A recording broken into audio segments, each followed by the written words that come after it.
Hello my friends, welcome back to another tutorial. I hope you're all keeping very well out there. It's been a while. I hope you're all creating beautiful artwork and getting some inspiration from some of these tutorials. This week on Patreon, I am going to paint something nice and soft and calming. I have a lovely picture. I don't know if you can see it or not on my phone here. That's my reference photograph. A beautiful, soft, dark purpley kind of a scene of boats on a lake, and the boats are really highlighted with a bright orange kind of a sunlit colour hitting the boats, and some nice reflections as well. I thought that would make a nice tutorial. I'm doing it on a slightly bigger canvas this time, 20 by 16, and as you can see, I don't know if you can see on this canvas, but there's a bit of a sketch there previously. I was going to try and do a portrait, but I got turned off the idea. I'm just not very good with portrait painting. It's something I was going to try. I had the sketch ready and all, ready to go, but I just kind of backed off at the end. I just wasn't confident enough to try it. And do you know what? There's no shame in admitting that you're not good at doing something in painting. I find, just admit to myself that I'm not great with portrait painting. I tried it in the past. It wasn't too bad. But you really need a lot of training and learning to do portrait painting, I find. The thing with me is, personally, if I want to do something like portrait painting, I want to give it 100%, and I want to do it right, and I want to do it properly and nice. You know, I won't be happy with just a very quick kind of a sketch type of a painting of a portrait. I want to see detail, I want to see shadows, highlights, depth, all that kind of thing. But I know I'm not good at that kind of stuff, especially with portrait painting. So I just admit to myself, you know what? Stick with landscapes. I'm good with landscapes. I'm good with still life. I'm even good at painting pets and that kind of thing, animals. But as far as faces go with painting, I tend to avoid it because I find it's just so much, there's so much detail, there's so much going on, there's so much to know, isn't there? And you have to get it right, I find. Otherwise, it's just not going to look right in the end. I've attempted a few portraits in the past for a few people, and it just did not turn out nice at all. They weren't happy. And I said, look, we'll just scrap the idea, forget about the idea of portraits from here on. So there's no shame in admitting that you're not quite good at something in painting, okay? You can't be good at everything. That's what I find helps me put more passion into my landscapes and still lives. I know I'm not good at everything, so I just stick with what I'm good at, all right, and what I enjoy. So I have an old portrait sketch on this canvas. What I did was and this is to show you now as well how you can reuse a canvas, okay? I had an old kind of a black and white portrait on this. I didn't like it, so I just kind of rubbed it off with some linseed oil and turpentine, or just white spirits. I rubbed off all the paint. The sketch was left behind from the pencil, so I just gave my canvas a coat of white undercoat, oil-based, normal, everyday household undercoat. You would buy this for undercoating your doors and your skirting boards and windows and all that kind of stuff around the house. I just buy a tin of that. I dilute it 50-50 with turpentine. Okay, it's nice and thin and runny, and I just give my canvases a quick coat of that. Now I put 2 on this just to cover the sketch, but there's still a bit of a sketch there, and that's fine. Our paint will cover this. So that's just to show you can reuse a canvas. Don't just throw a canvas away. If the paint is still wet, rub it as much as you can off, give it a couple of coats of white undercoat, or even if you want to tint your canvas, tint it black or something like that, and paint something else. Okay, no need to waste canvases. So let's crack on and do this. I'm excited. Nice little painting, soft colours, bright complementary colours, okay? Oranges, purples, shadows, all that kind of stuff going on, highlights. So let's have a bit of fun with this. I have my palette here, my ceramic tile. It's just a white ceramic tile, basically. Very handy, I find, because I find myself every week just tearing off bits of paper and throwing them in the bin. That seems, I suppose, bad for the environment, doesn't it? So a tile, a glazed white tile, is fantastic. You can just rub it off with some tissue, scrape it with a scraper or something, and it's as good as new. So just for tutorials, I find that fantastic, okay? Let's crack on. Come on, enough of me waffling on. I want to get some painting done. Don't go anywhere. Okay, my friends, let's do this. Here we go. I'll tell you first what colours I have. I have titanium white, Naples yellow, magenta, phthalo blue, burnt sienna, cadmium yellow, lamp black, burnt umber, and cadmium red. I'm going to take any big brush, okay? Any big brush you have at all. Let's dampen it with some turpentine.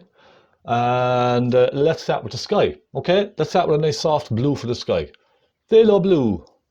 And lots of white. Let's get lots of white in there. That makes it nice and pasty, doesn't it?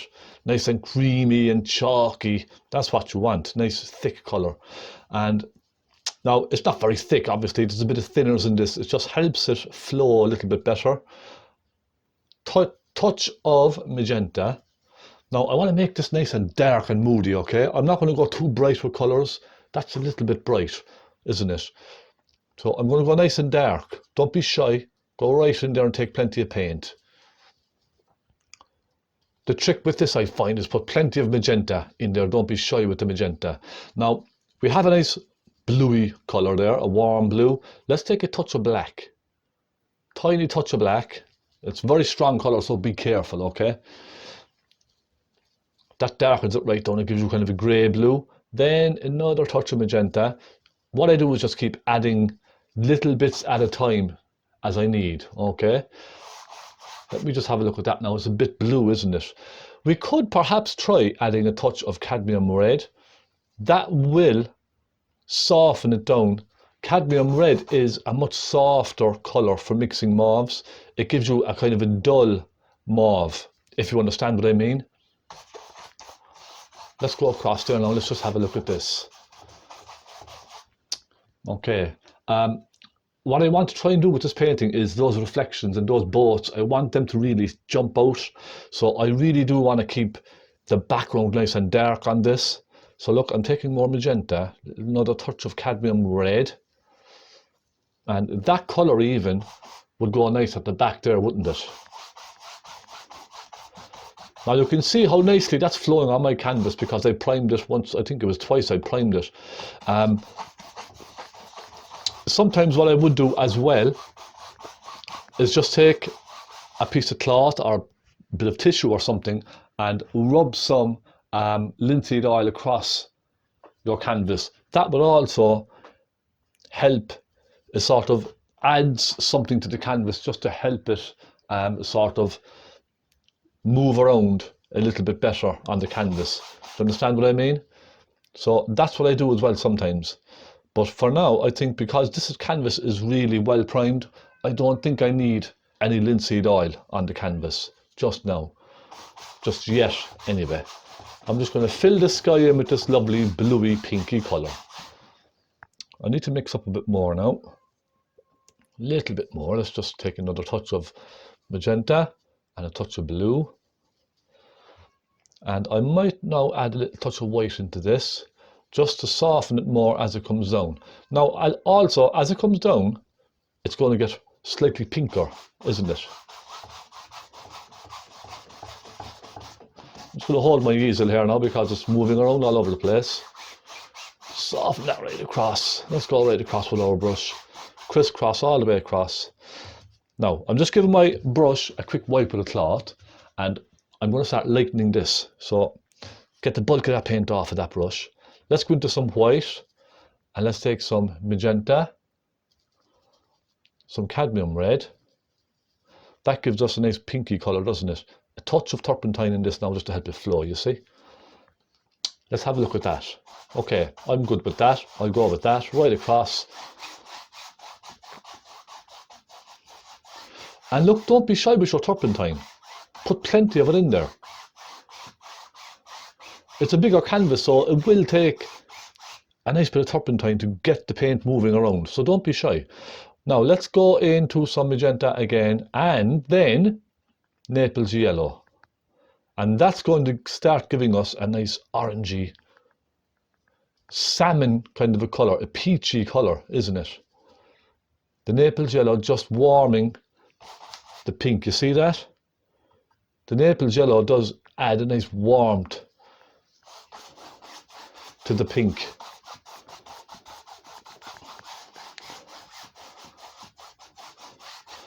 So what I would always do with a sky like this, if there's any kind of pink or mauve in your sky, I would definitely suggest adding some Naples yellow to your mix, because it just gives it that lovely sort of it's sunsetty kind of a glow.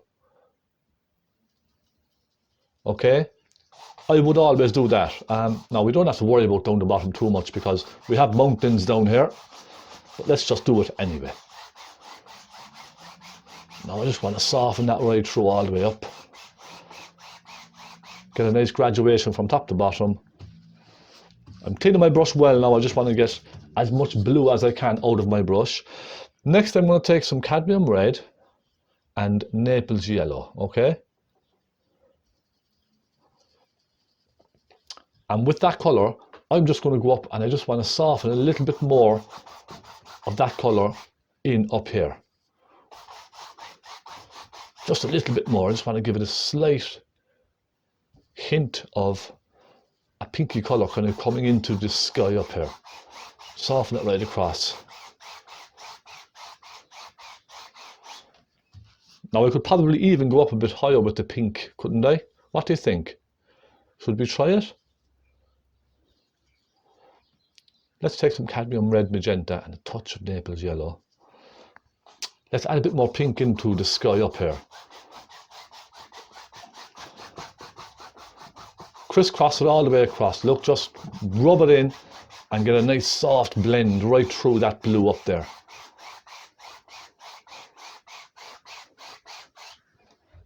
Okay.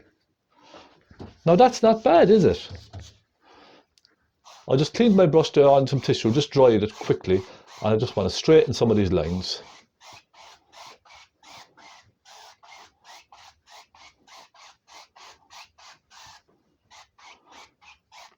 It's just a nice simple sky, really, from top to bottom. A blue going down into a pink, really. That's all you have to try and do, okay? I want to make sure I get these lines nice and straight. If there's any lines on the canvas and they're not straight, it might look a bit funny, wouldn't it? So I just want to try and get them some bit horizontal, if you will. Okay. That's good. I'm leaving it at that. I'm now going to put in the mountains. Nice, simple mountains. Let's take some of this dark blue we have here. We'll take some phthalo blue, a touch of black, and some magenta. Okay? I think that will do fine. Let's put in a suggestion of some hills. Now, we don't have to copy this photograph exactly, okay? This is really just a reference photograph. You can make it your own. You don't have to go copying what you're painting exactly every single brush stroke, okay? Let's just put a suggestion of some hills off in the distance there, and the ones in the far distance I'm going to kind of soften in to the sky slightly, okay? You can see I'm just going along the edge just nice and gently with my brush. So I want to soften these ones first into the background. Now I'm very gently going over the lines. You see that? Soften it back into the sky. That creates a lovely misty effect and it creates some lovely distance in your mountains. So that's our first layer way back off in the distance, miles and miles away. I think now I'll switch to another size brush, slightly smaller brush, look. And let's just get some stronger ones put in. Let's go for some phthalo blue, and let's take some magenta and a touch of black, okay? These, now it's quite wet, it's not very thick paint, okay? I'm going to just start putting in some nice strong ones closer down. Now if you feel that's a bit blue, a bit dark, we could even try a touch of cadmium red, and that will just soften the colour slightly so it's not so pink, it's not so in your face. Let's try that. Let's just try it. Come on. It's sort of a soft purpley colour. Let's go up like that. Now when you're painting mountains like this, it's always a good idea to wiggle your brush as you're painting, okay? Because they're so far away, there's so many ups and downs in the mountains, you see that? Give your brush a little bit of a wiggle. Don't be afraid. I see a lot of people painting mountains and they're very straight with their brush like this, you know, very pointy and very straight. Mountains and natural mountains will have just lots of little wiggles in them. There's ups and downs and there's all different shapes and sizes.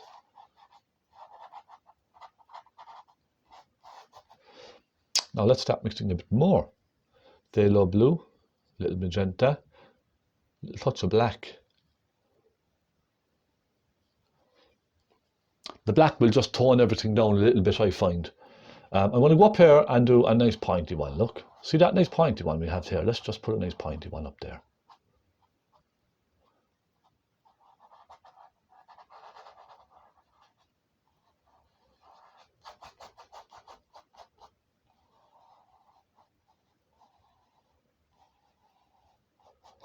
So we have a nice graduation there now.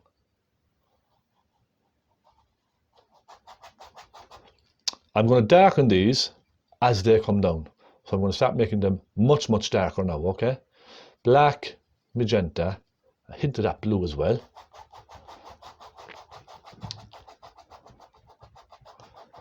Now you may also find that, you see the way the paint is blending into the colour underneath, so that kind of light whitey pink I had underneath, the paint seems to be kind of getting lost in that paint, doesn't it? And it's not really staying as much as you want it to stay. But we'll fix that now. Another thing with mountains like this is always bring your brush strokes in the direction of the hill, okay? So I'm going to swoop it down like this, you see that? And what you're doing then is you're pushing one in front of the other, and you're almost creating little separate layers of mountain. Okay, you see the way it's just sort of falling down at an angle. Everything falls down towards the horizon line. And it just makes it feel more natural, I find. I'm going to go nice and dark now. Phthalo blue, magenta, and plenty of black. It's a very blacky colour, this one, okay? A little bit of thinners, just to help it flow. You don't have to go crazy with lots of paint on these. You know the way sometimes, when, you know, even I look at YouTube as well. I look at other artists and how they do things and all that.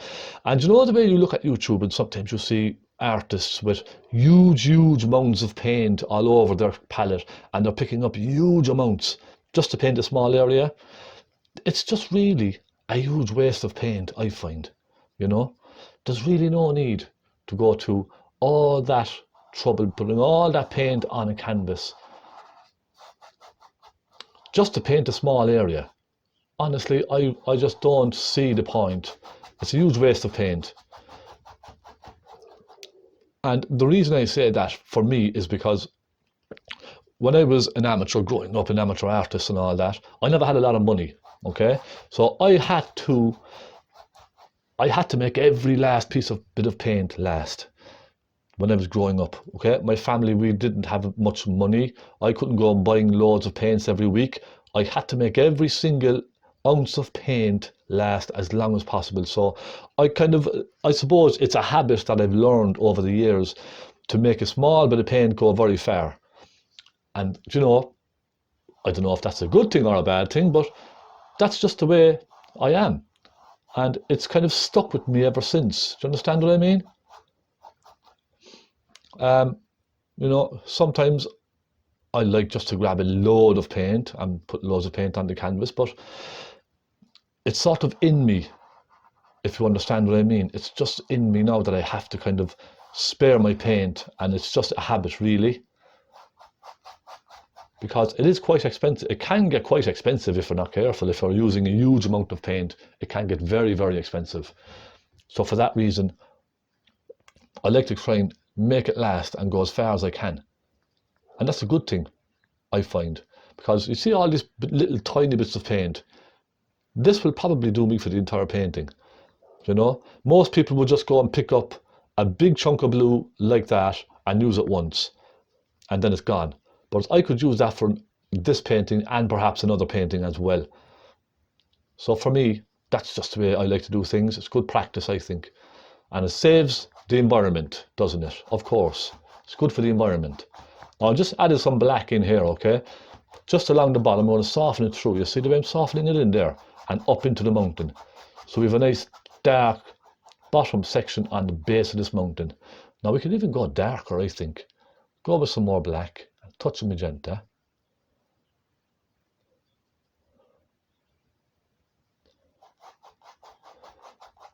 And you see that little touch of pink, it's helped tying everything together. You notice I'm picking up little touches of magenta every time I mix a colour.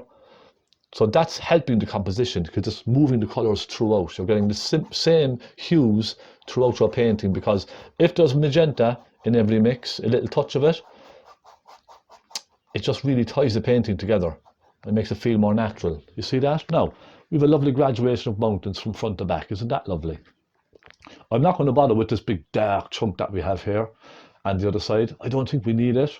I just want to keep it nice and simple and subtle. So I'm going to take off my masking tape. There we go.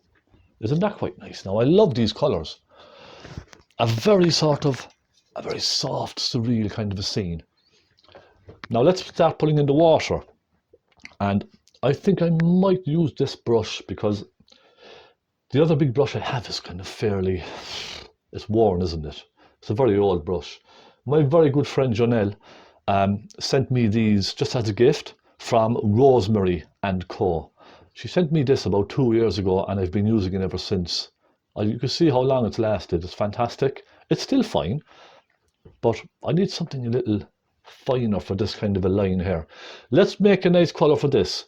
And I'm going to start off with a slightly brighter colour, okay? And that will give us a nice contrast. Let's take some phthalo blue. And I'm mixing everything in the same spot as well, look. Okay? It's good practice. Because you're picking up some of the other colours as well. Phthalo blue, some white, some magenta. And because I want to get a nice sharp line across here, I'm going to add a good bit of thinners into this, okay? A nice bit. Mix it up there, look, get it right down into the depth of the brush. Make a nice colour. Let me just put a touch of this on now and see. What do we think? Should we try it? Let's try it. Okay. All I'm going to do is lean down hard on the brush and push the edge of the brush just up to the horizon line and then bring it across slowly. If you have shaky hands, it's a good idea to press down hard, and that gives you a good straight line.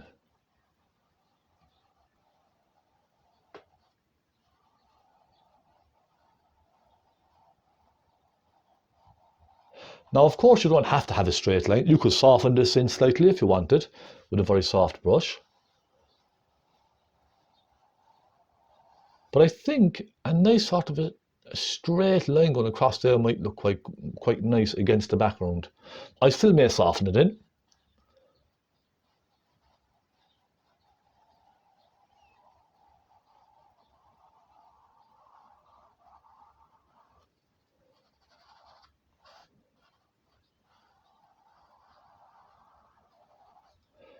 And don't worry about mistakes. If you go up slightly, don't worry. We can fix little mistakes quite easily. It's only a painting. All right, how's that? I will add maybe a hint of light across there later. In fact, I might do it now. I'm going to take some white and a touch of phthalo blue, and let's just see.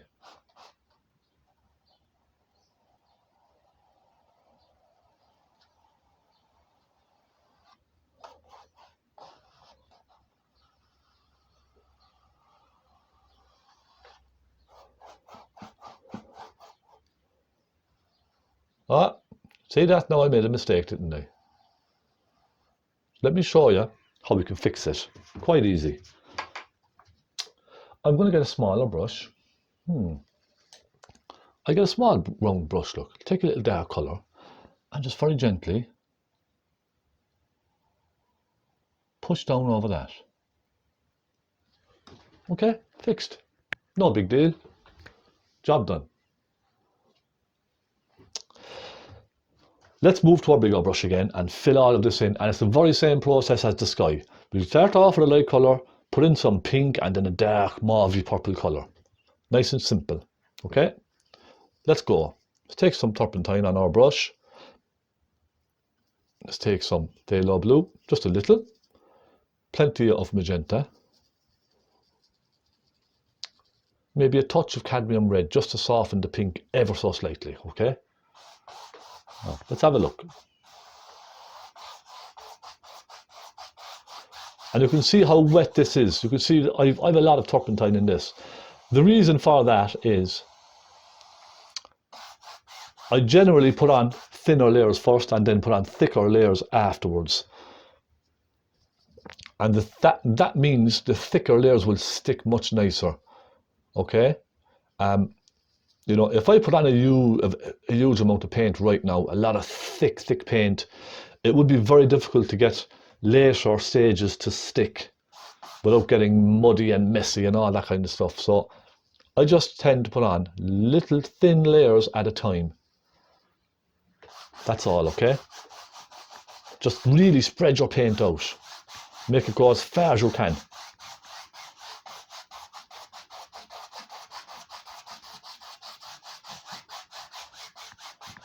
Really go right down into the fabric of the canvas with your brush, okay?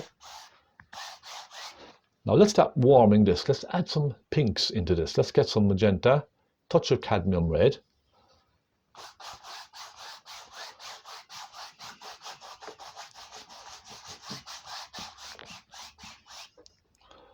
And just keep going and going and going. Touch of thinners again. I always take just a little touch of thinners for these thin layers, just to thin them out slightly. Touch of phthalo blue perhaps.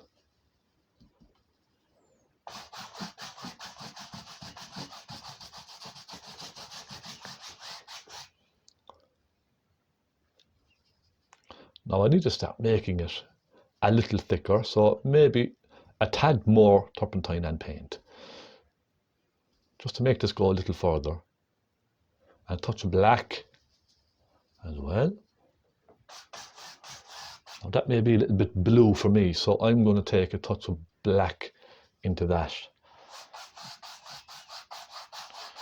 just to kind of dull that down ever so slightly. You see that? Just a touch of black. I don't want it too kind of a blue, you know. I want this kind of a grey, bluey, pinky sort of a colour going through the painting.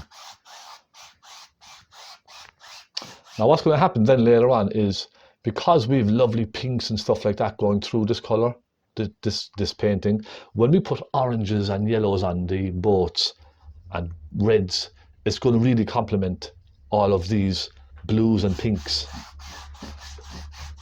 So the idea with painting, I suppose, for me, you know, now you might find this helpful, you may not, but what I try to do is I try to sort of think a couple of steps ahead. So as I'm painting this here, I'm thinking to myself, yes, those boats now with that lovely pinky, yellowy, orange sort of colour going through it, they're going to look lovely against this sort of a deep grey purple colour. So I'm thinking ahead slightly. Do you understand? Now let me just fix my reference photograph here. Okay, that's not bad. That's not bad. Let me just think. Now we're going to have some lovely oranges coming down from the boats. Perhaps I could just warm it ever so slightly. Maybe just take some magenta and we'll try a touch of cadmium red. And we'll just maybe push a little of that through the painting as well.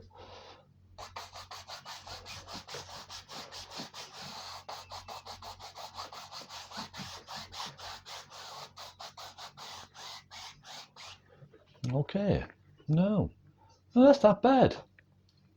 Now what we could do at this stage, before we finish this part one, completely finished, We could just take a palette knife, okay? This is just an idea. I'm not sure now, but it's something I might try. We could just take a palette knife and maybe put some bright ripples just off in the distance. What do you think? I might try it. If it doesn't work, look, we'll just blend it back out again. Let's take some of this bluey, purpley colour up here. I just think maybe just once the boats go in, this might look okay. So I just have a little touch of a kind of a rich bluey colour on my palette knife here. And we could just suggest sort of some water breaking off in the distance.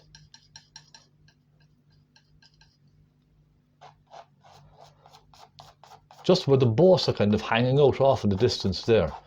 So just scrape a little touch of it across and rub the palette knife back and forth like that, you see? I just think it might add a little something to the water later on when we're finished. It might just kind of add something to the background. Do you understand what I mean? Just perhaps a little bit of light catching the water or something like that. That's the idea I have in my head anyway. Let's just see if it works. Just a little touch of it here and there, off in the distance. And then maybe just kind of taper it down, just drag it across as it comes down, ever so slightly, just to create some movement. Just around there, look. Now, as I said, it's just an experiment. I don't know if it's going to work or not, but I think it just adds a little touch of light to the water off in the distance, doesn't it? Yeah, I quite like that. It's quite nice. So, my friends, I'm going to call that part one finished. Now, we also have a couple of clouds up in the sky, but I don't know, do we need clouds? Now, if this was a live stream, you could suggest to me, do we need some clouds or not? I'm not sure. I don't think it needs clouds. I don't want to spoil what we have. It's a tricky one, isn't it? It's a tricky one. I think we're better off leaving it. If I start putting in clouds here and there, it might spoil the painting. It's a tough call, isn't it? It's a very tough call. What should we do? Should I add one or two soft clouds into the painting? Look, I'll leave it with you. Let me turn the camera, so you can see myself here. Okay, tell me what you think. Should we pop one or two clouds into the sky? I don't know. I'm inclined to leave it. I think it's just a nice, subtle painting. And the focus point really for me is those boats. The lovely, rich, bright, orangey, yellowy sunset colours on the boats. That's the focus point. I don't want to distract from that. So let me know. I'd like to know your thoughts. That's part one finished. I'm going to let that dry for maybe a day or so. Because if I paint my boats, I could start painting my boats right now and keep going. If I start painting my boats, it'll be very difficult to get the colours right because all of this blue is wet. So any yellows or oranges we put on this now is going to be very mucky green colour. So I'm inclined to leave this dry just overnight even, just to leave it sit slightly. It may still be a little wet tomorrow, but it's okay. I just want to let it sit for a while and then start the boats, okay, in part two. I might zoom in for the boats actually, so you can see a bit more detail. Let me know, okay? I hope you've enjoyed part one. Part two coming up very shortly. Yes, I'd like to hear your thoughts. Clouds and let me know if you need some clouds in the sky. I just don't know. I don't know. I'll leave it up to yourselves. I'll be right back. Thank you very much.